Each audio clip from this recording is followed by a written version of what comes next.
Kasba cooperative কর্পোরেশনের বর্ধিত সাধারণ সভা 2025 অনুষ্ঠিত। দুর্নীতি ও অনিয়মের অভিযোগ প্রকাশ। কসবা প্রতিনিধি মোহাম্মদ আশরাফ উজ্জ্বলের তথ্যচিত্রে দেখুন বিস্তারিত।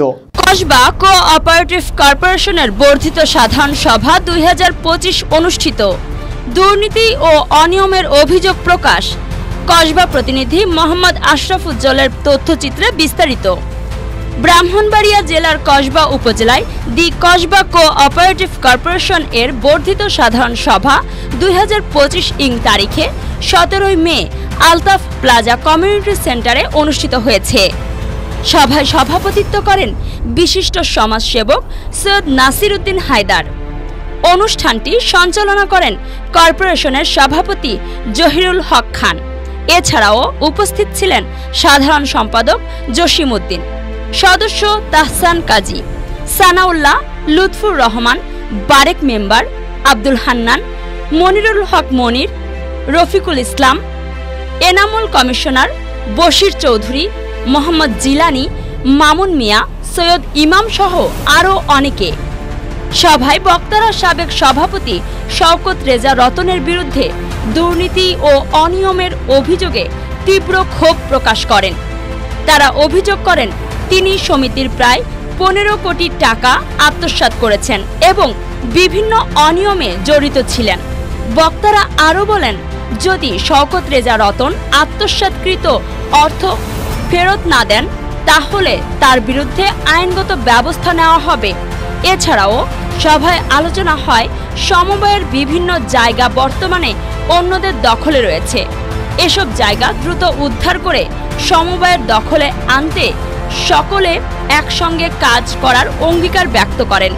এই বর্ধিত সাধারণ সভা একটি শক্তিশালী বার্তা দিয়েছে।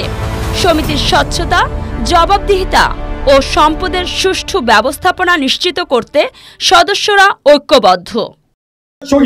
জড়িত সদস্য কিংবা কর্মচারীর পত্র দিয়ে ব্যাখ্যা চাওয়া এবং বিষয়টি আলোচনার সিদ্ধান্ত গ্রহণ, এটা আপনারা সিদ্ধান্ত যেটা করবেন আমরা দায়িত্ব পালন করলাম।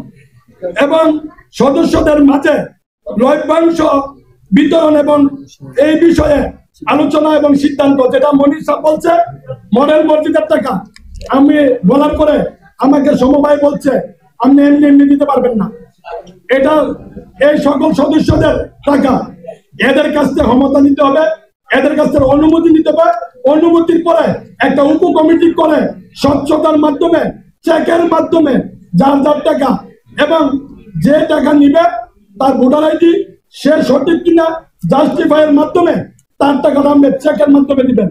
যদি কেউ তার মধ্যে আসতে না পারে, যে কোনো সময় আমরা আপনাদের আসতে পারে, আত্মীয় স্বজন বন্ড আছে, ঢাকা আছে, বিদেশ আছে, আসতে পারছেন না, আমরা একটা ডেট দিলে ওর পরে আসলে যতদিন অফিস খোলা থাকবে যে কোনো সময় আমরা যদি টাকা না পান উপ কমিটির সিদ্ধান্ত মতে আমি আপনাদেরকে চেক দেওয়ার জন্য প্রস্তুত থাকবো। আপনারা জানেন 17,34,000 টাকা আমাদের অজয় কুমার আমাদেরকে হিসাব দিতে পারে নাই এবং খাতা তো পাই নাই, আমরা রেজিস্টারও পাই নাই। 17,34,000 টাকা এবং এটার মধ্যে বলছে ওনাকে এবং দায়িত্বে ছিলেন সভাপতি সম্পাদক, ওনাদেরকে নোটিশ দেওয়ার জন্য।